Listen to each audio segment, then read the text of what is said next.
Hello, আসসালামু আলাইকুম। আমি রাজু আপনাদের সাথে আছি যে রাজু প্যারানরমাল ডায়েরি থেকে। আজকে আমরা শুনবো এমন কিছু ভৌতিক রাশি রৌটা গল্প যেগুলো যার সাথে ঘটে গেছে সেই বলতে পারবে ভালো। তো যাই হোক, আমরা আজকে যে গল্পটা প্রথমে বলবো সেটা হলো সাতক্ষীরা থেকে আনোয়ার ভাই নামে একজন আমাদেরকে গল্পটা ফেসবুক মেসেঞ্জারের মাধ্যমে পাঠিয়েছে। তো আমরা ওনার মতোই গল্পটা বলার চেষ্টা করব। যাই হোক, আর কথা না বাড়িয়ে আমি তার মতো গল্প বলা শুরু করব। আসসালামু আলাইকুম রাজু ভাই, কেমন আছেন? আশা করি ভালো আছেন। আমি আজকে যে গল্পটা বলবো, গল্পটা আমার আঙ্কেল, দূর সম্পর্কের আঙ্কেল, একটু দূরবর্তী আঙ্কেল আর কি। তার সাথে তিনি ছিল আমেরিকা কোনো একটা শহরে ছিল। তো উনি ওখানে থাকতো। ওখানে থেকে উনি দিনে 8-10 ঘন্টা ডিউটি করে এসে বাসায় সবসময় আড্ডা দিত। মাঝে মাঝে ফ্রেন্ডরাও আসতো, এসে আড্ডা দিত। ওখানে তিনি বিগত 6 মাস ঠিকঠাক কাজ করতেছিল। হঠাৎ একদিন উনি যেখানে কাজ করতো, বলতে ভুল হয়েছে যে উনি ওইখানে একটা রেস্টুরেন্টে কাজ করতো। তো উনি একদিন রেস্টুরেন্টের কাজ শেষ করে বাসায় আসবে বলতে উনি আবার একটু সবার শেষে বের হতো ওইখান থেকে। তো ওইখান থেকে সবার শেষে বের হবে, সব লাইট সব কিছু চেক করতেছে, কোনো কিছু ইলেকট্রিক কোনো কিছু চালু আছে কিনা, ফ্রিজ এগুলো রাত্রে বন্ধ করে রাখতো তারা। যখন এগুলো বন্ধ করবে, মানে চেক করতে যাবে, তখনই উনি কিছু অস্বাভাবিক ফিল করতেছিল। এমনটা কিন্তু আগে কখনো হয়নি।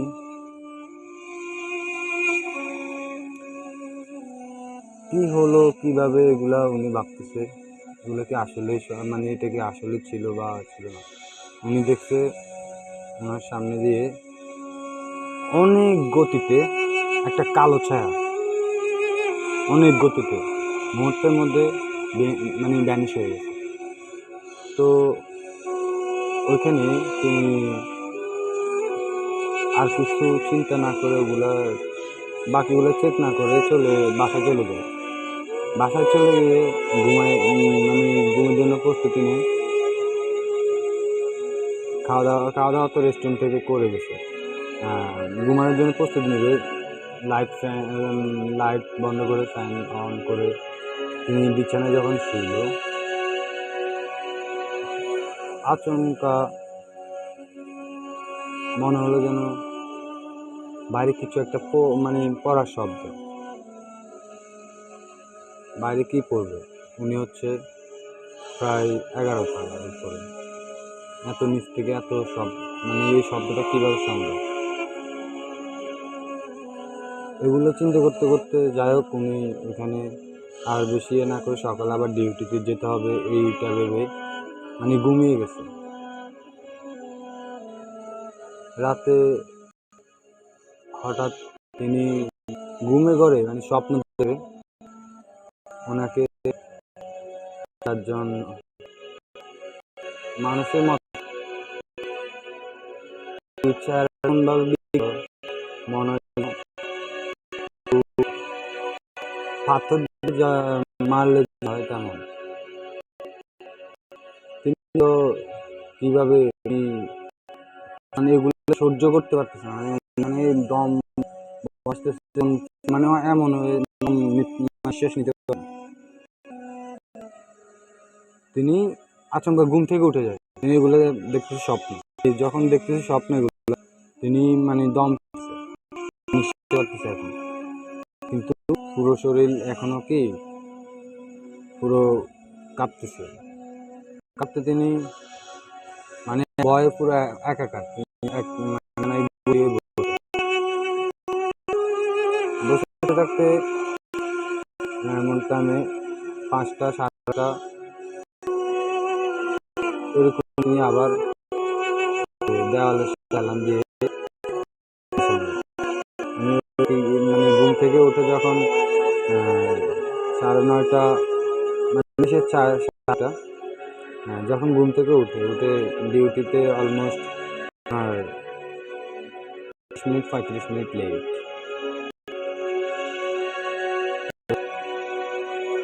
মেল করে আজকে ডিউটি নিয়ে নিছে। বন্ধু বান্ধবদের সাথে আড্ডা দিবে ভেবে একসাথে ছুটি নিয়ে নিল। তো ছুটি নিছে, বন্ধুরা সবাই বলছে যে ওর বাসায় আড্ডা দিবে। বলছে ঠিক আছে আড্ডা দিবে।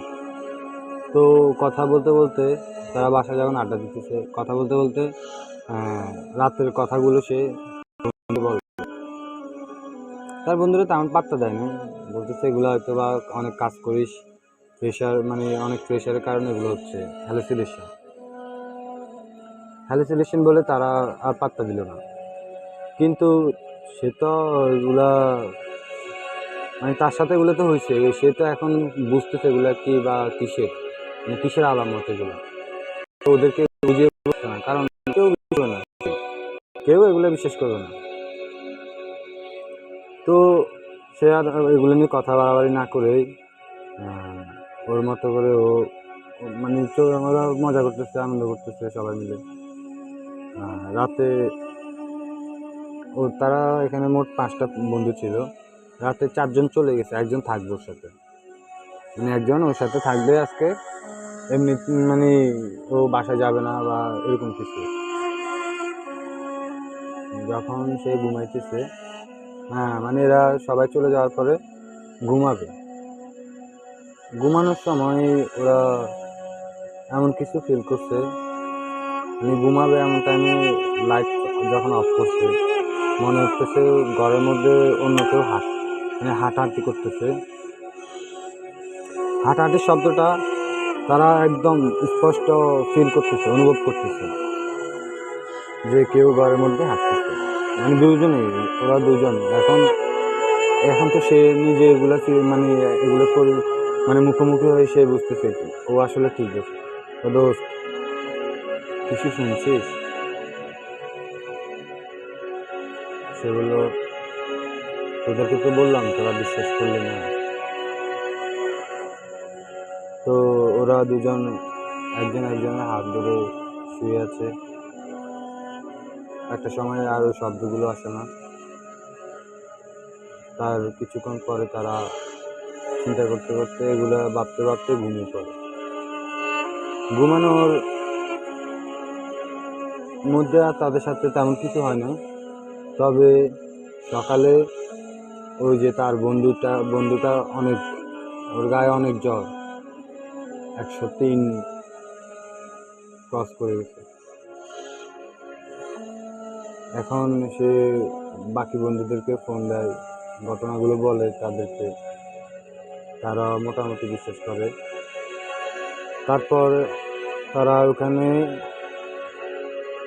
ওখানকার যে প্রচলিত যে রিপেয়ার সিস্টেমগুলো ছিল ওগুলোর মাধ্যমে মানে এটা থেকে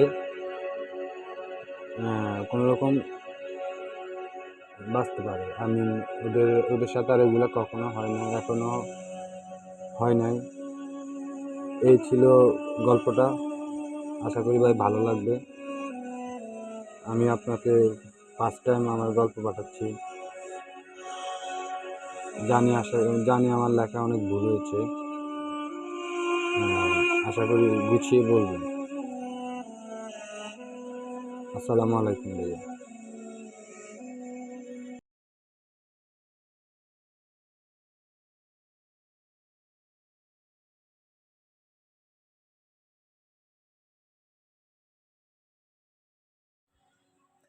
তো আজকে আমি যে গল্পটা বলবো, গল্পটা যিনি পাঠিয়েছে ওনার নাম হচ্ছে রাসেল। ওনার বাসা হচ্ছে নবাবগঞ্জ, একটা ইউনিয়নের গ্রাম সাইডে সে থাকতো। ওনার কথা অনুযায়ী উনি থাকতো হচ্ছে একদম মনে করেন আশেপাশে সব বিলের মাঝখানে তার বাসাটা। যাতায়াতের জন্য একটা রাস্তা ছিল সৌর, একদম রাস্তা থেকে তার বাসা পর্যন্ত একটা রাস্তা করে নিছে তারা। যাই হোক, সব ঠিকঠাক, কিন্তু ওনাদের আশেপাশে অনেকগুলা বিল থাকার কারণে ওনাদের সাথে একটু অস্বাভাবিক কিছু সমস্যা হতো। সমস্যাগুলো ঠিক ছিল এমন, ওরা রাতে যখন সবাই ঘুমানোর জন্য প্রস্তুতি নিত, তার ঠিক কিছুক্ষণ সময়ের পর ওদের বাসার উঠানের সামনে অনেক জোরে জোরে মানে কেউ পড়তেছে বা কিছু পড়তেছে এমন আওয়াজ, এমন আওয়াজ আসে। আর হচ্ছে আপনার একদম মানে শুনশান নীরবতা, একদম তাদের আশেপাশে একদম নীরবতা, মানে নিরাপত্তা, সব কিছু চুপচাপ হয়ে গেছে, মানে চুপচাপ হয়ে থাকে। সবচেয়ে বড় কথা হচ্ছে যখন টিনের ছালে যে শব্দগুলো হয়, বিশ্বাস করবেন না, করবেন আপনার সাথে যদি এমন হয় আর কি। মানে তখন এত পরিমাণ আওয়াজ হয়, মনে হয় যেন এখানে বিস্ফোরণ বা বোমা মারছে, এত জোরে পড়ে, আওয়াজগুলো এত জোরে হয়। তবে সবচেয়ে ভয়ঙ্কর এবং মানে যেটা না বললে মানে বিশ্বাস করার মতো না, ওরা ঘুমাইলে মানে ঘুমিয়ে যখন থাকতো তখন ওদের সাথে এমন কিছু হতো যে ওদের মানে এগুলা মানে সহ্য করার মতো না। সবচেয়ে ভয়ঙ্কর যেটা, সেটা হলো তারা যখন ঘুমাইতো তখন ওদের হাত পা সব অবশ হয়ে যেত, মানে মুখটা পর্যন্ত লাড়াতে পারতো না, যে কাউকে ডাকবে সেই শক্তি থাকতো না। শক্তি মানে ওদেরকে মানে সরাসরি বলতে গেলে ওদের সবাইকে এরকম সবাইকে ধরতো মানে বোবা জিন যেটাকে বলে, বোবা জিন ধরতো। তো এগুলা তারা মানে ফেস করতে করতে করতে হয়রান হয়ে যায় একসময়। অনেক কবিরাজ বা হুজুর দিয়ে অনেকবার চেষ্টা করছে এগুলা থেকে বাঁচার, কিন্তু লাভ হয় না। মূলত ওরা যেখানে করছে, এটা হচ্ছে একটা এরিয়া, এটা হচ্ছে একটা মানে জিনদের সর্দারদের একটা বাগ এরিয়া থাকে। এই বিশাল যে খ্যাতটা, এটার মধ্যে ওই একজন জিনের সর্দার, ওনার এরিয়া, এখানে ওনারা এগুলো মানে করবে স্বাভাবিক। তারপরে হঠাৎ একদিন তাদেরকে কেউ একজন এসে বলতেছে, একদমই মানে নর্মাল মানুষের মতো, একদম একজন মানুষ এসে বলতেছে স্বপ্নে যে শুন, তোরা এখানে থাকিস না, এখানে অনেক সমস্যা আছে, তোরা অন্যখানে চলে যা, এখানে থাকার দরকার নেই। তারা এগুলা যখন পরিবারের সবার সাথে একজনের সাথে শেয়ার করছে, তখন তারা একসময় ডিসিশন নেয় যে তারা এখানে থাকবে না, তারা শহরে কিংবা অন্য কোথায় চলে যাবে। যে কথা সে কাজ। তারা পরবর্তীতে ঢাকাতে একটা 3 রুমের বাসা নিয়ে তারা ওইখানে এখনও আছে। আলহামদুলিল্লাহ, এখন আর তাদের সাথে অস্বাভাবিক কিছুই হয় না, সব ঠিকঠাকই আছে। এ ছিল আমার গল্প, রাজু ভাই। আশা করি ভালো লাগবে। তিনি এভাবে আমাকে কথাগুলো বলেছিল। অনেক অনেক ধন্যবাদ রাসেল ভাই, আপনি যে গল্পটা পাঠিয়েছেন অনেক সুন্দর এবং ভালো ছিল। যদি আপনি শুনেন আমার শোটা তাহলে অবশ্যই বুঝতে পারবেন আপনার শোটা আসলে কেমন আমার অডিয়েন্সদেরকে মানে শিহরিত করে তুলছে বা তাদের ফিল করিয়েছে ব্যাপারটা কেমন হতে পারত যদি নিজের সাথে এমন হয়। তো অনেক ধন্যবাদ ভাইয়া, আশা করি আমাদের সাথে থাকবেন।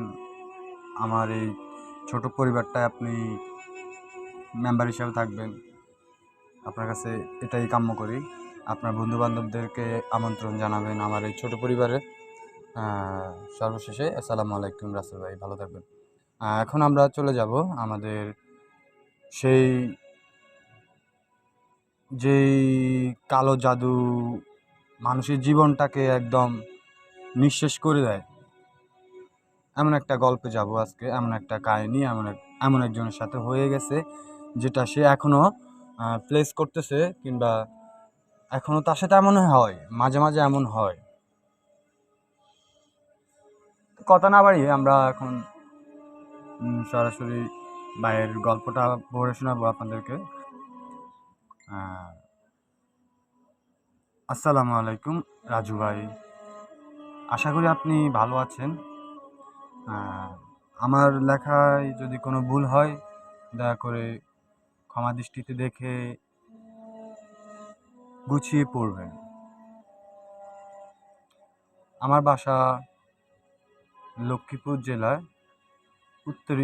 উত্তর স্টেশনের পার্শ্ববর্তী একটা এলাকায়।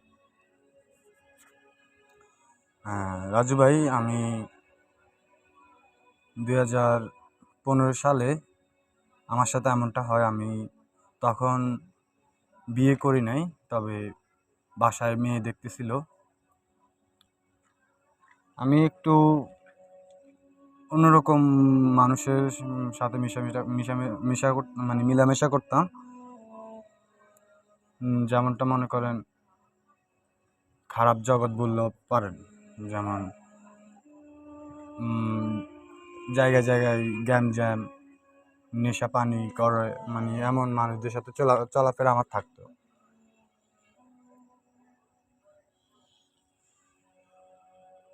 তো তাছাড়া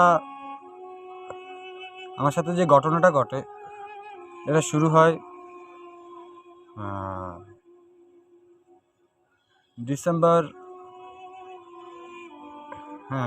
ডিসেম্বরের শেষের দিকে এমনটা হয়। তখন আমি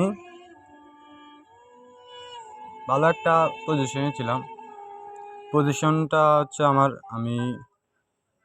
আমার চাকরি বাকরি আলহামদুলিল্লাহ ভালোই। আমি একটা প্রাইভেট কোম্পানিতে জব করি। তো একদিন ছুটিতে আমি এলাকায় আসি। এলাকায় যেদিন আসি ওই দিন সবাই মিলে ডিসিশন নিই রাতে মাছ ধরব, টাটা দিয়ে মাছ ধরব। তো যেমন কথা তেমন কাজ, আমরা রাতে 3জন মিলে বের হই টাটা নিয়ে মাছ ধরব। আমাদের 2জনের কাছে টাটা ছিল, একজনের কাছে আমরা ব্যাগ রাখতাম, ও ব্যাগ নিয়ে হাঁটতাম আমাদের সাথে। তো আমি টাটা মারতে মারতে মারতে মারতে মাছ খুঁজতে খুঁজতে আপনার হাঁটতেছি। আমার পিছনে কেউ আছে কিনা আমি এটা একদমই ভুলে গেছি আমি কারোর সাথে আসছি। আমি নিজের মতো হাঁটতেছি। আমাকে নিয়ে গেল আমি মাছ ধরতে ধরতে আমাকে একদম আমাদের এলাকার শেষ প্রান্তে একটা বড় বিল আছে, বড় বিলটার ওপাশে একটা বড় সুপারি বাগান আছে। সুপারি বাগান ওখানে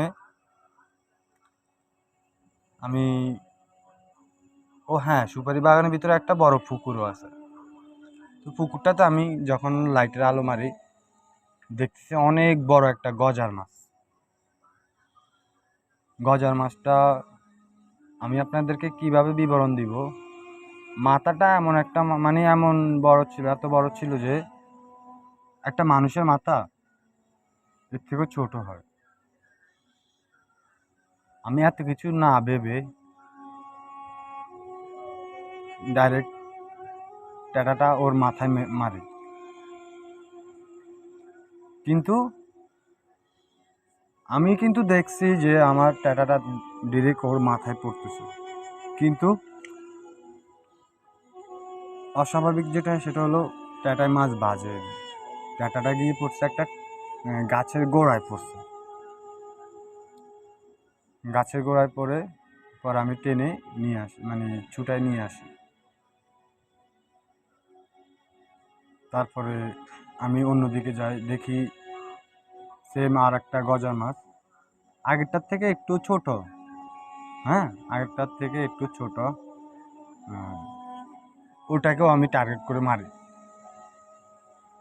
কিন্তু এবারও মিস। আমি এগুলো স্বাভাবিকভাবে নিতেছি, কারণ হওয়ারই কথা।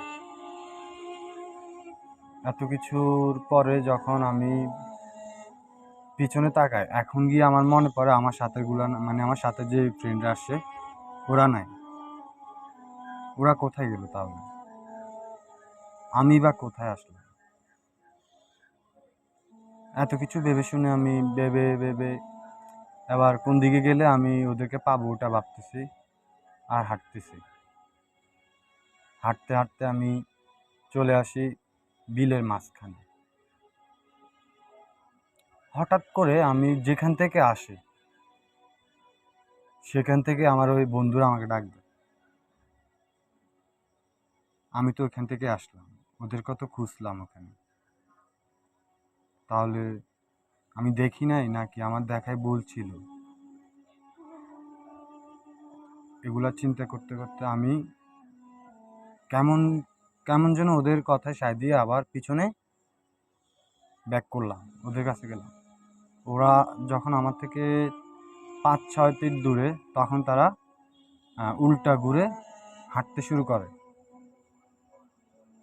উল্টা ঘুরে হাঁটতে হাঁটতে তারা আমাকে ওই যে প্রথমবার আমি যেই গজার মাছটাই টার্গেট করলাম ওই জায়গাটা নিয়ে গেল। নেওয়ার পরে ওরা লাইট মারছে ওইদিকে, তাদের সাথে সাথে আমিও মারছি। হঠাৎ করে তাদের লাইটটা ভ্যানিশ, তারাও ভ্যানিশ। এখন গিয়ে আমি বুঝতে পারলাম যে আমার সাথে যেটা হচ্ছে এটা অস্বাভাবিক কিছু, এটা হয়তো আজকে আমি শেষ, বা আমার আজকে কিছু একটা হবে। এগুলা চিন্তা করতে করতে আমি কিছু বুঝে শুনে মানে বুঝতে না পেরে লাইটটা কোনো রকম দৌড়ে ট্যাটা হাতে নিয়ে এক দৌড়ে আমি বিলের মাঝখান দিয়ে এপারে চলে আসি। এসে বাড়ির উদ্দেশ্যে যাব এমন টাইমে দেখি আমার ওই ফ্রেন্ডরা ওই দিক থেকে আসতেছে, এসে বলতেছে তুই কই ছিলি, তোকে সারা পুরো জায়গা খুঁজলাম, তোরে পেলাম না। তারপরে ওরা বলতেছে তোকে খুঁজতে খুঁজতে আমরা পুরা এদিক ওদিক পুরা খুঁজে পেলাম না তোকে, তুই কই গেলি? তারপরে সে বলতেছে আমি গেছি ওইদিকে মাছ মারতে মারতে, হঠাৎ আমার সাথে এমন এমন হলো। তারা আর কিছু না বলে তাকে নিয়ে বাসায় চলে আসে, এবং বাসায় তাদের বাবা মা বা তার ফ্যামিলি কেউ জানে না এগুলা।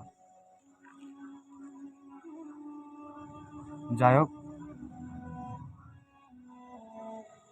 পরের দিন সকালে আমার গায়ে অনেক জ্বর, আমি উঠতে পারতেছি না, আমি বিছানা থেকে উঠতে পারতেছি না। আমার সাথে মানে আমার পুরা শরীর মনে হচ্ছে আমাকে কেউ ভেদে মানে এমন মারা মারছে যে মনে করেন আমার শরীরে কোনো অংশে বাদ রাখে না।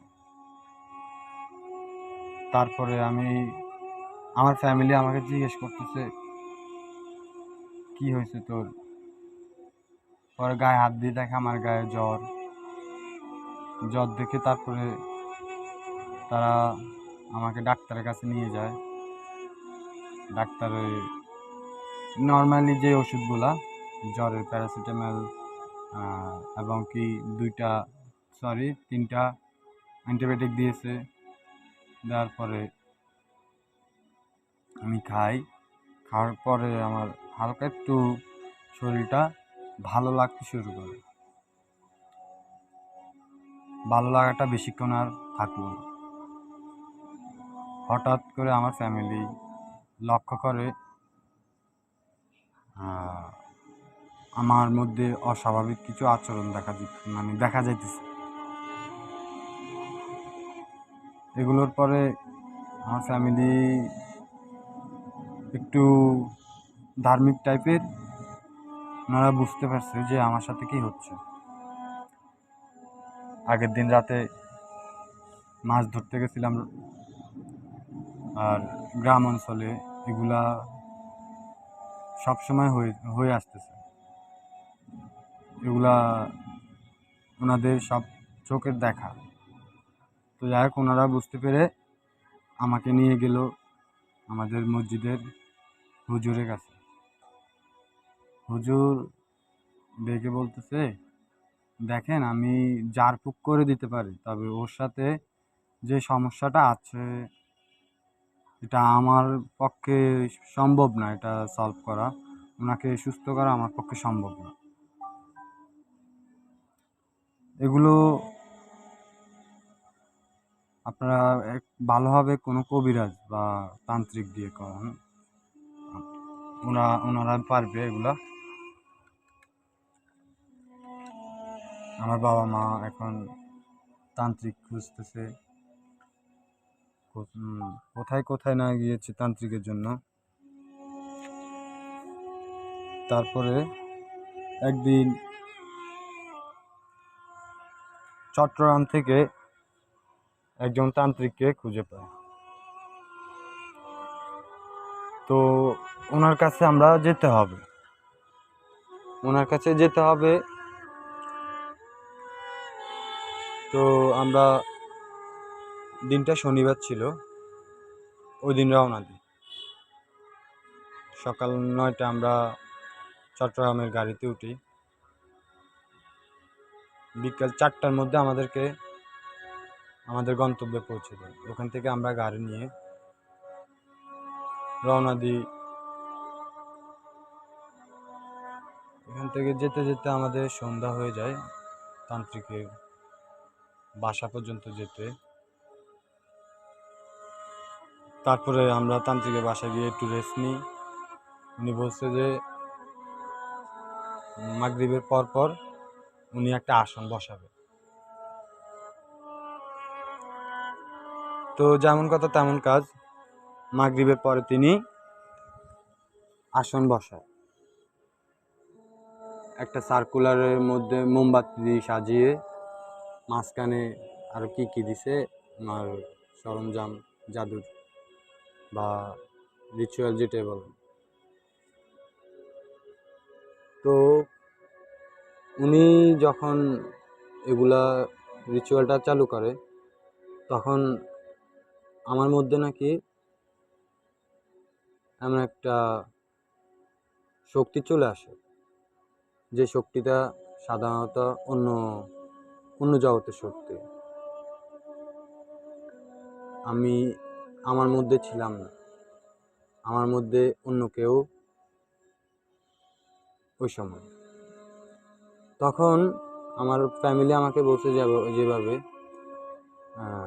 উনি বলতেছে, উনি যখন ওই জিনটা জিন আর কি হাজির করার পরে জিন নাকি বলছে যে ওনাকে কেউ পাঠিয়েছে, উনি নিজ ইচ্ছায় আসেন। কে পাঠিয়েছে তা তো বলবে না।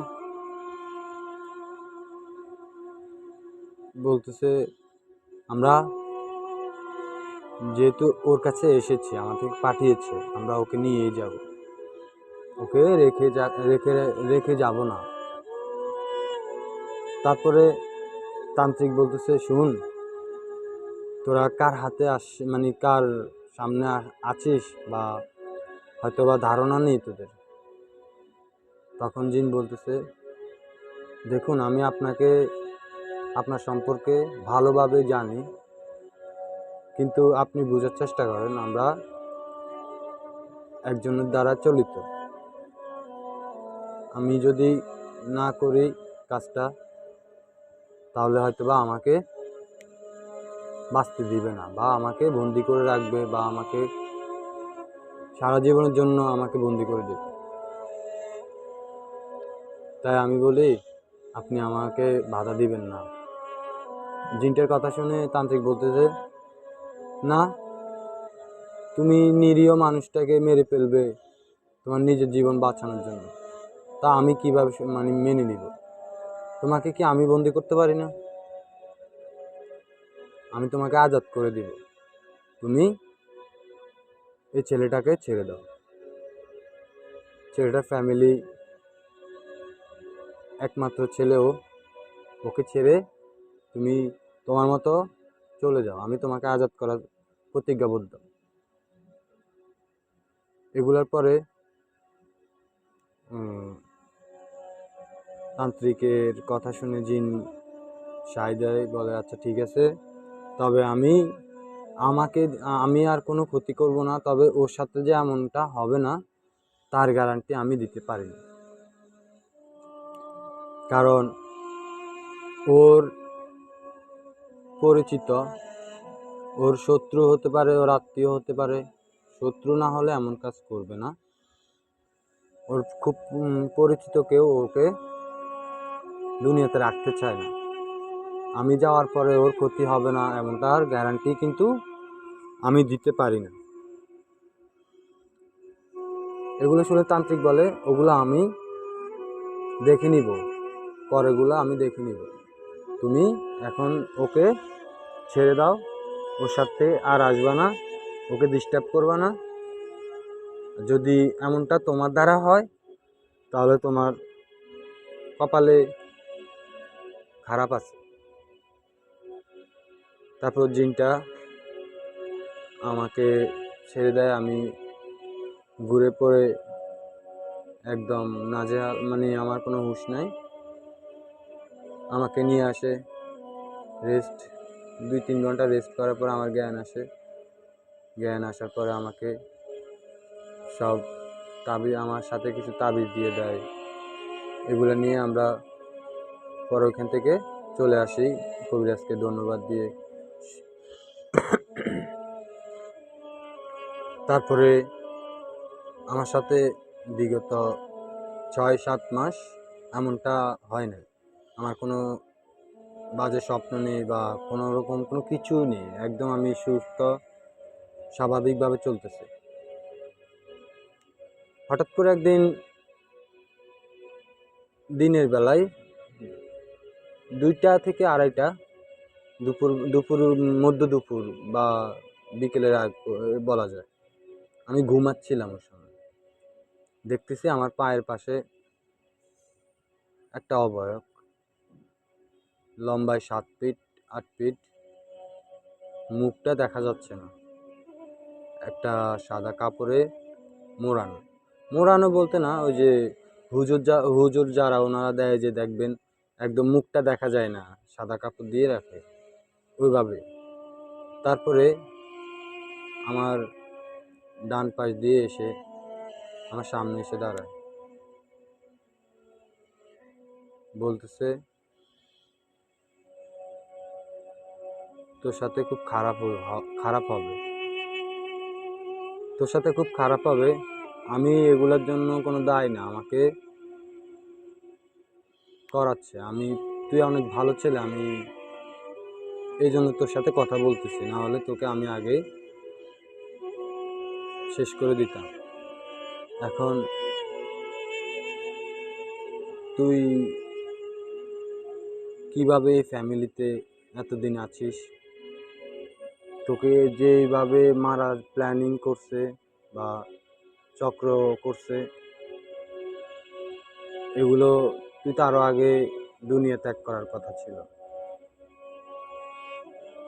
এগুলো শুনে বিশ্বাস করবেন না রাজু ভাই, আমার পুরো শরীর তো, আমি না হাত লাড়াতে পারতেছি, না মুখ লাড়াতে পারতেছি।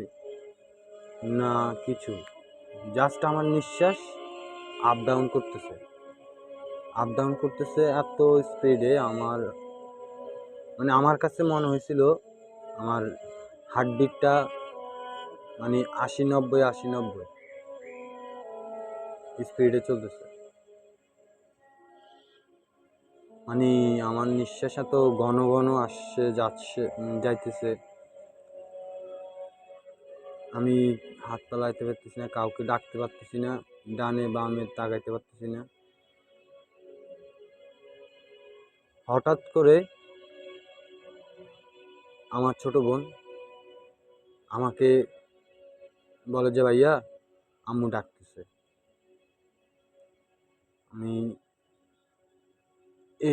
আমি এভাবে যে ভয় পাবো আমার বোন কল্পনা করতে পারে না। আমি ওকে ধরে গুটিসুটি হয়ে বসে আছি। আমার বোন বলতেছে ভাইয়া কি হয়েছে কি হয়েছে। আমি ও ছোট মানুষ, তাই ওকে কিছু না বলে আম্মুর কাছে যাই। আম্মুকে বলি যে এমন এমন। আম্মু বুঝতে পেরে ওই কবিরাজটার নাম্বার নিয়ে আসছিলাম আমরা, যেহেতু আগের যে জিনটা আমাদেরকে সতর্ক করে দিয়েছিল। আমরা ওই কবিরাজটার নাম্বার নিয়ে আসি। আমরা আবার ওনাকে কল দিই। উনি ওইখান থেকে আসন, যেটাকে আসন বলে বা আসন করে, ওনারা ওনাদের মতো বুঝে ওগুলা করে বলতেছে দেখেন ওর সাথে এখন যাকে পাঠাইছে ওর জন্য, ওকে মেরে ফেলার জন্য যাকে পাঠাইছে সে কিন্তু কোনো নর্মাল বা কোনো একদম নিচের স্তরের না। উনি একজন সর্দার, একটা গোত্রের সর্দার। তবে ওদের গোত্রটা অত খারাপ না, ভালো গোত্রের। তো এই জন্যেই ওকে ওই দিন রাত ওই দিন বিকেলে আর ওকে কিছু করে নাই। ওকে জাস্ট বলছে ওর সাথে কি হচ্ছে বা কি হতে যাচ্ছে। এখন আমি দেখি চেষ্টা করে যদি পারি আমি আমার সর্বস্ব চেষ্টা দিয়ে আমি ওকে বাঁচানোর চেষ্টা করব। কবিরাজে বসে আপনারা ওইখানে থাকেন, যেহেতু আপনাদের ফ্যামিলির কেউ এগুলো করতেছে, আমি আপনাদের বাসায় আসবো। আপনাদের বাসার অ্যাড্রেসটা আমাকে এই নাম্বারে হোয়াটসঅ্যাপ করে দেন, আমি আপনাদের বাসায় আসবো। তো আব্বু হোয়াটসঅ্যাপ নাম্বারে ওনাকে সব পাঠিয়ে দেয়, আমাদের লোকেশান, আমাদের অ্যাড্রেস দেওয়ার পরে উনি রাতে গাড়িতে উঠবে বলছিল। পরে আমাদেরকে রাত্রে 9টায় আমাদেরকে কল দিয়ে যে উনি গাড়িতে উঠছে, উনি ভোর আমাদের এদিকে আসবে। যেমনটা কথা তেমন কাজ। উনি এসে আমাদের বাসায় ঢুকার পূর্বে বলতেছে এটা কিভাবে সম্ভব, কিভাবে এখানে আপনারা কিভাবে থাকতেছেন, আশেপাশে সব কিছু তো আপনাদেরকে বন্দি করে রাখছে, চারপাশে আপনাদেরকে কাটা জালের মধ্যে রেখে দিয়েছি। কবিরাজের কথাগুলো শুনে আমরা হতবাক। তারপরে তিনি বলে আমি চেষ্টা করব, আমি পারবো কিনা আমি বলতে পারি না। ওনার চেষ্টার ত্রুটি ছিল না। অবশেষে তিনি সক্ষম হয় যে ওইখান থেকে ওই জিনটার বা ওই সর্দারের সাথে মোকাবেলা করে উনি সফল হয়। কিন্তু একটা সমস্যা দেখা দেয় যে জিনের সর্দার বলে আমি ওকে ছেড়ে দিব, শর্ত একটাই, তবে ওর ফ্যামিলির, ওর আত্মীয় স্বজন কেউ একজনকে তো আমি নিয়ে যাব। ওই যে কবিরাজ বলতেছে না, তা কেন হবে, একজন নির্দোষ, কিছু জানে না, নিষ্পাপ, তুমি তাকে কেন নিয়ে যাবে? তারপর ওই সর্দার বলতেছে, শুনুন, আমি যেহেতু আসছে আমি কাউকে নিবই, এবং কি তুই যদি বাধা দিতে আসিস ভালো হবে না, আমি বলে দিচ্ছি। আমি তুই আমাকে যেমনটা ভাবছিস আমি তেমনটা না, খারাপের শেষে আমাকে নিচ্ছে, আমাকে যদি খারাপের শেষে নিয়ে যাস তাহলে ব্যাপারটা একদমই খারাপ হবে। কবিরাজে বলতেছে, আমি দেখবো তুমি কতটুকু পারো। কবিরাজের এই জোরের কারণে আজ কবিরাজ ওইখানে ওই জিনটার সাথে, জিন সর্দারের সাথে না পেরে ওনার শেষ নিঃশ্বাস ত্যাগ করে। তারপর থেকে এখনো আমার সাথে অনেক কিছুই হয়। আমি স্বপ্নে দেখি কেউ আমাকে মারতে আসে, কোনো রাস্তা দিয়ে আমি হাঁটতেছি, আমাকে অনেকগুলো কুকুর তাড়া করতেছে। ইনফ্যাক্ট মাঝে মাঝে আমাকে বিশাল বড় সাপ আমাকে পেঁচিয়ে মারবে, এমন মানে আমাকে মারতে আসতেছে। রাজু ভাই, আমি এগুলো এখনো ফিল করি বা এখনো ফেস করি, মানে আমার সাথে হয় এখন। যাই হোক রাজু ভাই, আমার গল্পটা এখানে শেষ করলাম।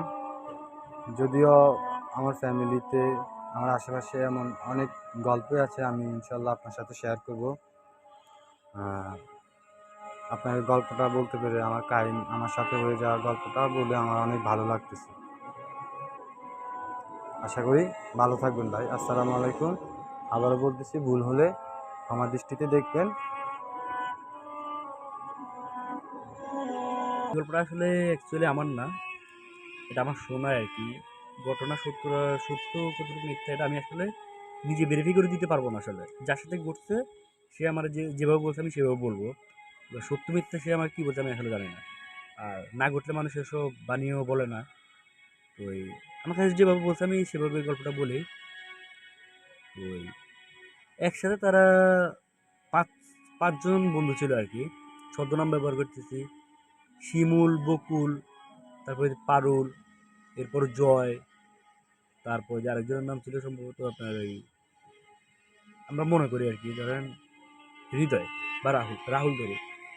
তো এরা সবসময় আড্ডাবাজি টাজি করতো, স্কুলে পড়াশোনা একসাথে, স্কুলে যেত, একই পাড়ার ছিল আর কি সবাই।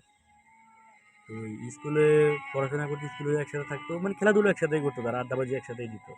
বয়স 18, 17, 18, 19 এরকম টাইমের বয়স আর কি তাদের। তো একদিন তারা ওই বৃষ্টির দিন, তো বৃষ্টি হয়েছিল, হওয়ার পরে তারা ফুটবল খেলবে। এখন ফুটবল খেলবে সব, মানে মাঠে আর কি, পরে যে মাঠে খেলবে বিল আর কি, ওই সব জায়গায় মনে করেন আপনার ফসলই চাষ করছে সবাই, কেউ ধান, মানে বিভিন্ন ফসল চাষ করছে। তো তাদের খেলার মাঠ ওইভাবে ছিল না। তো এর পাশে একটা শ্মশান আছে, ওরা ভাই ওই শ্মশানে নৌকা পাড়ি দিয়ে যাইতো আর কি। মাঝখানে খাল, তবে ছোট খাল, বেশি বড় না।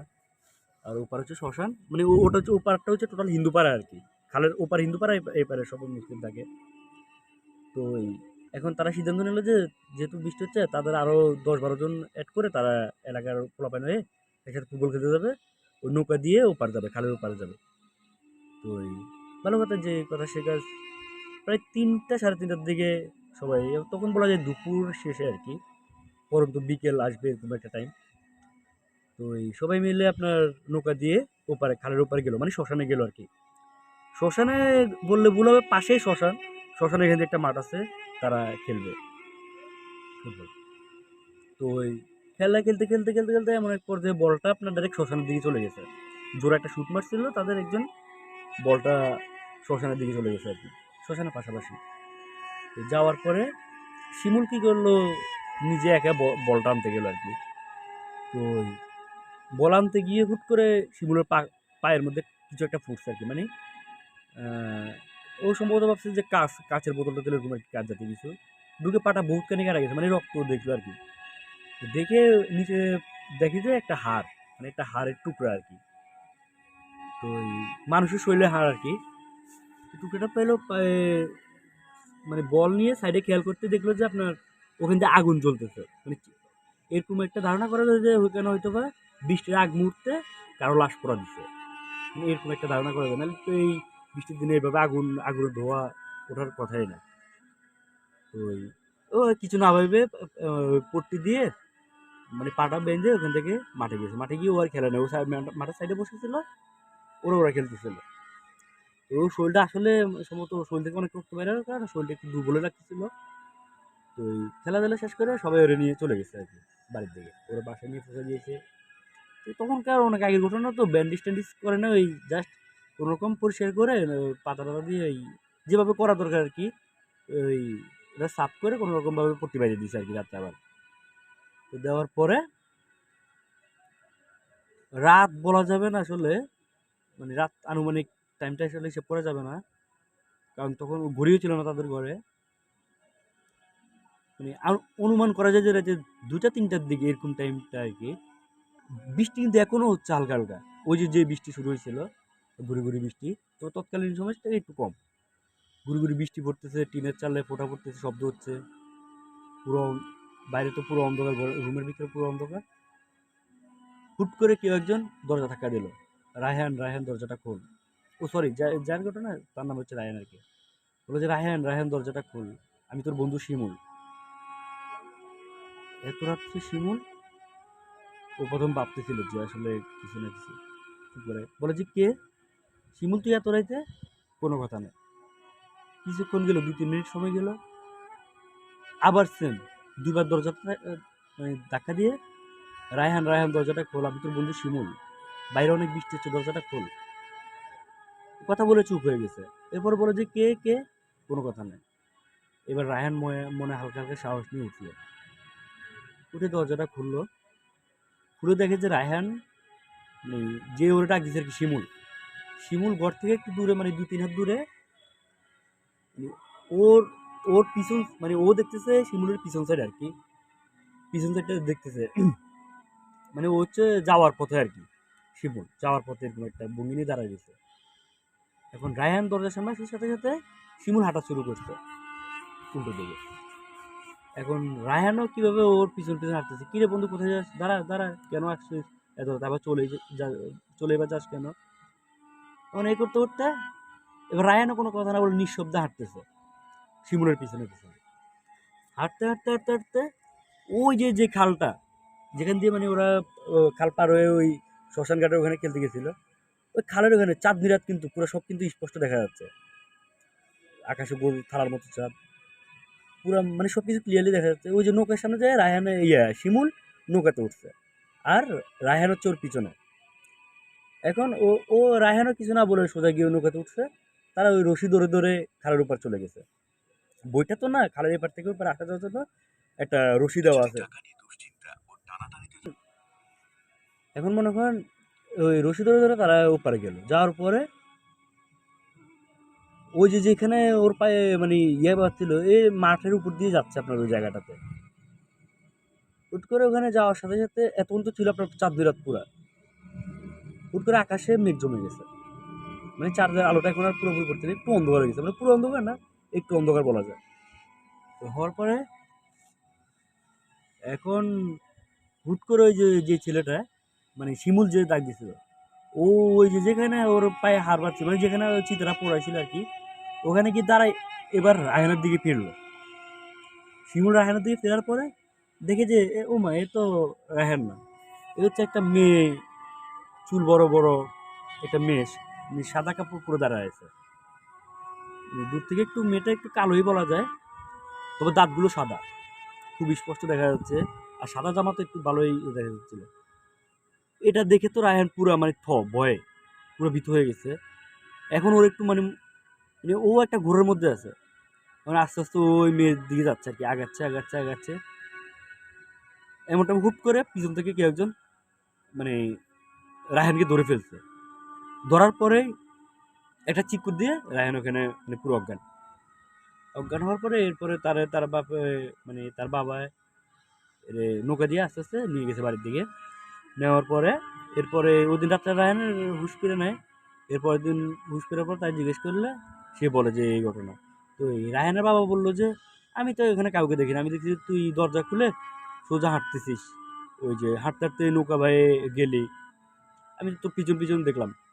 এরপরে যাক এই ঘটনা গেল, এরপরে মানে বুঝতে যে হয়তো খারাপ কিছু হয়েছে, এরা মনে করেন আপনার একজন উজায় নেয়, তারা দুটা তাবিজ টাবিজ দিল এমনিতে। এরপর আর কিছু অবশ্য হয় নাই, তবে এখনো মাঝে মধ্যে মানে ভয় পায় এই ঘটনাগুলো ঘটে, যে কেউ আসে দরজার সামনে, ওই দরজা থাকে রায়হান দরজাটা খোল, আমি তোর বন্ধু শিমুল বা অনেক নাম দিয়ে তারা আসলে জ্বালায় এখনো, তবে সে আর খোলে না। তবে এটা খুব কম সময় হয়, খুবই মাঝে মধ্যে রেয়ার বলা যায়। এই এখন আস্তে আস্তে সময়ের সাথে সাথে এগুলো আসলে হয় না এখন আর। এখন সে শহরে থাকে, পড়াশোনা করে, ভার্সিটিতে পড়ে, এখন আর ভালো আছে। তবে গ্রামে খুব কম আসে তারা। তারা আসবে বলতে তাদের ওই যে জায়গা জমি সব বিক্রি করে তারা এখন শহরে পাড়ি জমেছে, এখন আর এখানে থাকে না। ওই বাড়ি অন্য কেউ এখন দেখাশোনা করতেছে, অন্য কেউ থাকতেছে বাড়িতে। এই ছিল ঘটনা আসলে।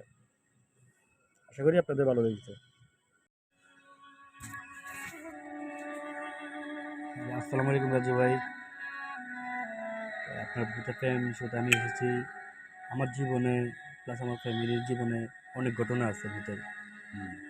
অনেক সময়ের সাথে ঘটে গেছে অনেক কিছুই। তো আজকে আমি আমার জীবনে মানে কিছু খণ্ড খণ্ড অভিজ্ঞতা শেয়ার করবো আপনার সাথে। আশা করি থাকবেন সবাই আমাদের সাথে এই টাইমটুকু পর্যন্ত। আচ্ছা, প্রথমে আমি কথা না বাড়িয়ে ঘটনায় চলে যাই। এই ঘটনা আমার নানার সাথে ঘটা। আমার নানা যখন 20-21 বছরের একজন যুবক, তখনকার ঘটনা এটা। এই ঘটনাটা হচ্ছে এরকম, আমার নানা আমার আমাদের বাড়ির একটা বর্ণনা দিই। নানার বাড়ি আর কি, নানার বাড়ি হচ্ছে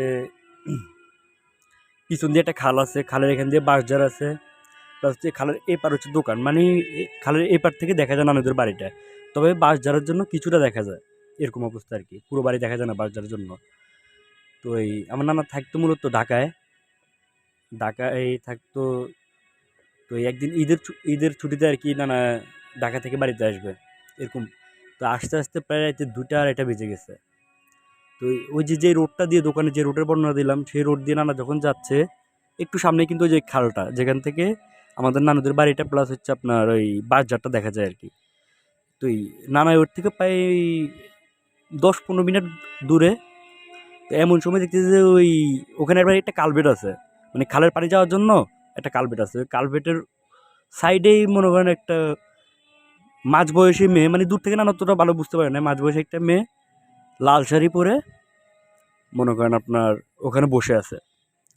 এত রাত্রে এরকম একটা মেয়ে নির্জন জায়গায়, গ্রামের বাড়িতে বলা যায় এটা, তখনকার সময়ে অনেক রাত। আর এই রাত্রে একজন মানুষ জেগে এখানে বসে থাকবে, এটা ব্যাপারটা আসলেই ভাবাচ্ছে। কিন্তু নানা তৎকালীন ওটা বুঝতে পারে না আসলে। তো এই নানা দূর থেকে যায় জিজ্ঞেস করবে তারে যে আপনি এখানে কেন বা কি। নানা যে জিজ্ঞেস করার আগে মহিলাটা কালভেটের সাইড দিয়ে একটা মানে খালে নামার মতো একটা জায়গা আছে, ওখান দিয়ে নেমে সোজা মনে করেন আপনার ওই যে নানাদের বাড়িতে যে বাঁশঝাড়টা, সেই বাঁশঝাড়ের দিকে নামে হাঁটা শুরু করছে। এটা দেখে তো নানা পুরা নানা পুরা মানে রোবটের মতো দাঁড়ায় গেছে, গা পুরা শীতল হয়ে গেছে। এমন টাইমে নানার ভাগ্য ভালো, নানা পুরো রোবটের মতো হয়ে গেছে। এখন দূর থেকে আপনার মনে করেন ওই আরও মনে হয় সম্ভবত ঈদ টাইম, তো অনেক মানুষই আসে বাড়িতে, তাদের মধ্যে কেউ একজন নানাকে দেখে চিনে নানা যে জিজ্ঞেস করে যে তুমি এখানে কি করো এত রাত্রে দাঁড়াইছো রোবটের মতো। নানা কোনো প্রতিক্রিয়া নাই। পরে লাস্টে নানা নাকি অনেক ঘুরে পড়ছিল। এরপর ওই আরও 2-1 জন লোক মিলে নানার বাসায় নিয়ে গেছিলো। এর থেকে নানা একটু জ্বর হয়েছিল হালকা পাতলা, এর কিছুদিন পর নানা ঠিক গেছে। তবে মাঝে মধ্যে নানা এখনও ওই ঘটনা আসলে ব্যাখ্যা পায় না যে এটা আসলে কি, এটা আসলে কি ছিল। আমি জানি না, আমার নানা থেকে শুনে আমি বুঝতে পারি না। আপনারা যদি জানেন অবশ্যই জানাবেন। একটা গল্প শেষ, ধন্যবাদ।